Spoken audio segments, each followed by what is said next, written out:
जय माता दी समस्त को देवांजलि कुकिंग चैनल को बहुत बहुत स्वागत। सांग मैंने आज मुझे सहित टमाटो आचार रेसिपी शेयर करी जहाँ कि आपण पूरा वर्ष वर्ष धरी यूज करें गोटे थर बन कि वर्ष सारा खाईपारे। आउ या बनइबा बहुत सहज घरे थिबा सामग्री रे ही आपण बनई पारिबे। आउ एबे तो टमाटो सेमिति भी सस्ता होईची। आपण एभलिया टमाटो आचार बनईकी वर्ष वर्ष धरी रखिकी खांतो। साइड रे रोटी किंबा गरम भात सहित साइड डिश भाव में बहुत ही भल लगे। ये देखो मु भल पाचिला टमाटो नहीं जाइए 1.5 केजी खंडे नहीं। आप निज परिमाण अनुसार कम बेसी करेंगे। मु अधिका टिके बनईकी रखी थाए से मुझे अधिका परिमाण करुच्ची। आपण निज मनपसंद अनुसार केते करने चाहूबे से टमाटो आग नहीं जाए। ताकू भलसे आग आम धोईदबा आउ धोईकी तार जो ऊपर अंश पानी लगी सीटा सुखापी दबा। आउ या छोट छोट पीस रे काटी नबा जेमती शीघ्र सीझी जीव से पूरा छोट छोट कर काटी नबा। तापर आमे कढ़ई गरम करी नबा। आउ कढ़ई रे बिना तेल देकी ही आमे खाली टमाटो को एथिरे देई दबा। एबे आमे जेतिकी आचार को दरकार सेतिकी टमाटो उपरे ही लुण देई दबा। आगो को आउ पकेइबानी सेतिपई एई समय रे ही आपण जेतिकी लुण दबा कथा आचार रे देई देबे। आउ मु एई आचार रेसिपीटा माने खट्टा आचार करूची मीठा आचार करूनी। जदि आपनकु टमाटर मीठा आचार रेसिपी दरकार ताहले मते कमेंट करिवे। मु सेई रेसिपी मध्ये आपनक सहित शेयर करिवि। एईटा जोटा मु बतौची आपनकु एईटा हला खट्टा टमाटो आचार। तापरे आमे भलसे गोळेई नबा। आउ एबे आमे घोड़ेई दबा जे पर्यंत कि हमर टमाटोटा सिझी न जाइछि। मझे मझे थरे थरे काढ़ी देखुथिबे। तापरे 5 मिनिट पर मु खोलिकी देखुछि। देखंतु केते सारा पानी बाहरी आसीछि टमाटोरु।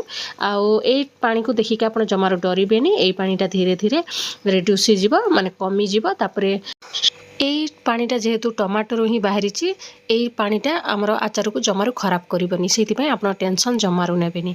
तापरे एबे आमे या ऊपर दे दबा तेंतुली। एई तेंतुलीटा मु बिना मंजी वाला ही दउची। आपनको तेंतुली जदि मंजी अछि ताहले टिके गरम पानी रे ताकू बतुरेई देबे।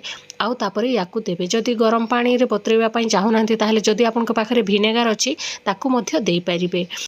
मु एई तेंतुलीटा जेहेतु मंजी कढ़ाई से सेमती ही टमाटो रे दे दूची। ठीक रे सीझी जीवो गरम पानी सहित माने ए टमाटो सहित ही एई तेंतुलीटा सीझी जीवो। तापरे आमे भलसे याकू मिक्स करी नबा। आउ पूरा फ्लेम को एई समय लो करी दबा। लो फ्लेम रे आमे किछि समय टमाटो सहित तेंतुली को गोले की तापरे आमे आहुरी लीड लगे नबा 5 मिनिट पर्यंत। एई 5 मिनिट भितरे भलसे तेंतुलीटा मध्य सीझी जीवो।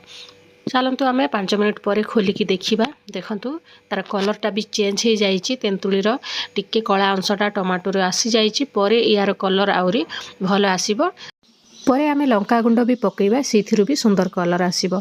एटा ठंडा हेकी ग्राइंड करी नबा। तापरे आमे या पई गोटे भल मसला प्रस्तुत करी नबा आचार मसला।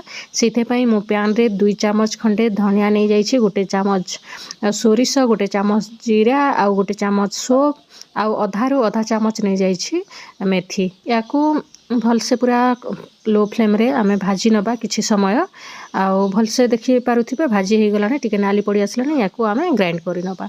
तापरे आमे कढ़ई आउ थरे गरम करिकी देई दबा तेल सोरिष तेल दबा। जेतिकी आचार को दरकार सेतिकी तेल दबा।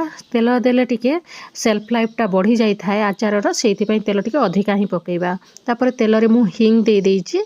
आउ हेंगु टिके दे सारला परे कळा जीरा दे देइछि। कळा जीरा देकी आमे एथिरे दे दबा बहुत सारा रसुण। जेते पकेइबा पई चाहुथिबे आपण पकेइबे आचार रे बहुत भलो टेस्ट आसीबो। तापरे एथिरे बहुत सारा आमे भृषंग पत्र दे दबा। बहुत सुंदर बासना दे थाए। आउ रसुण को चाहिए आपण स्किप भी करि परिबे। एबे आमे रसुण को भलसे पूरा नाली पड़िबा पर्यंत भाजी नबा। देखि पारुथिबे पूरा नाली पड़ी आसिलानी। एबे आमे बाटिकी रखिथिबा टमाटो आउ तेंतुलीर पेस्ट को एथिरे देई दबा। फ्लेम को एई समय आपण लो ही रखिथिबे। लो फ्लेम रे हमकू ए टमाटो पेस्ट देकी 10 मिनिट खंडे आमे याकू बसेइबा पई पड़िबो। ताहले जो पानी अंशटा टिके अधे बाहरी छी सेटा पळीबो। आउ एबे भलसे गोळेई सारला परे आमे जो आचार मसलाटा ग्राइंड करिके रखिथिले ताकू एथिरे देई दबा।